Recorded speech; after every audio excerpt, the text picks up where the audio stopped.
નમસ્કાર, હું મનીષા ઢેસિયા. મારી યુટ્યુબ ચેનલ મોનીસ મેગઝીનમાં આપનું સ્વાગત છે. હાઈવે પર ટોલ પ્લાઝા પર રોકડ પેમેન્ટને લઈ લાંબી વાહનોની કતારો લાગતી અને જેમાંથી છુટકારો મેળવવા માટે સરકાર ફાસ્ટેગ લાવી, પરંતુ તેનાથી એક પગલું આગળ હવે સરકાર ટૂંક સમયમાં જીપીએસ સિસ્ટમ લાગુ કરવા જઈ રહી છે. જી હા, આ નવી જીએનએસએસ સિસ્ટમના કારણે તમારે કોઈ ટોલ પ્લાઝા પર તમારી કારને રોકવાની જરૂર નહીં પડે, બલકે આપોઆપ તમારો ટેક્સ કપાઈ જશે. આના માટે 4 હાઈવે પર હાલ ટ્રાયલ કરવામાં આવી રહ્યું છે. આ સિવાય જે જૂના નિયમો હતા તેમાં પણ ઘણો ફેરફાર કરવામાં આવ્યો છે.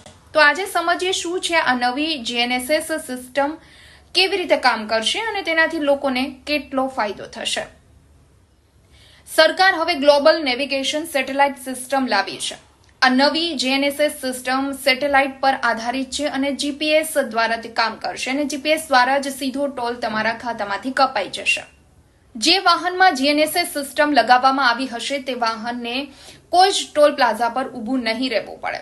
આ સિવાય તમે નેશનલ હાઈવે પર વાહન ચલાવો છો તો 20 કિલોમીટર સુધી તમને ફ્રીમાં મુસાફરી કરવા મળશે અને ત્યારબાદ જેવું 20 કિલોમીટર તમારું વાહન સફર પૂર્ણ કરશે કે તરત જ ટોલ કપાવવાનું શરૂ થઈ જશે. ગ્લોબલ નેવિગેશન સેટેલાઇટ સિસ્ટમમાં તમારે એટલો જ ટોલ ચૂકવવાનો રહેશે જેટલું તમારું વાહન નેશનલ હાઈવે કે પછી એક્સપ્રેસ હાઈવે પર ચાલે છે. તો આ સિવાય તમારા વાહનનું રિયલ ટાઈમ લોકેશન પણ આ સિસ્ટમના કારણે જાણી શકાશે, સમયનો બચાવ થશે અને ટ્રાફિકની મુશ્કેલીનો સામનો તમારે નહીં કરવો પડે. સેટેલાઇટ સિસ્ટમ પહેલા જીપીએસ દ્વારા તમારા વાહનનું અંતર નક્કી કરશે, ત્યારબાદ વાહનની નંબર પ્લેટ, ફાસ્ટેગ અને અન્ય વસ્તુ ચકાસ્યા બાદ ટોલ કાપશે. ટોલ કપાત બાદ ડ્રાઈવરને એસએમએસ દ્વારા જાણ કરવામાં આવશે, પરંતુ ડ્રાઈવરે એક વસ્તુનું ધ્યાન રાખવું પડશે કે ટોલ કપાત માટે તમારા ખાતામાં પૂરતા પૈસા હોવા જોઈએ.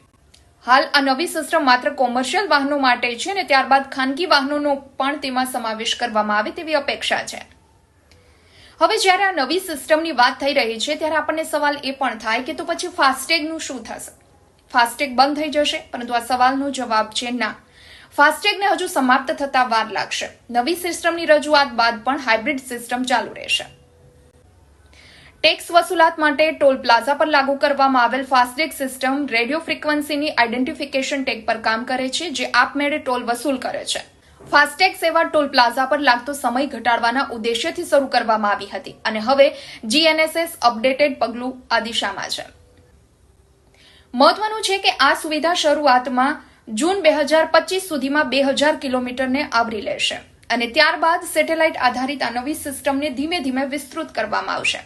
એટલે એવું કહી શકાય કે શરૂઆતમાં તાત્કાલિક ધોરણે આ સિસ્ટમના મર્યાદિત ફાયદા હોવા છતાં લાંબા ગાળે આ સિસ્ટમથી લોકોને ખૂબ ફાયદો થશે.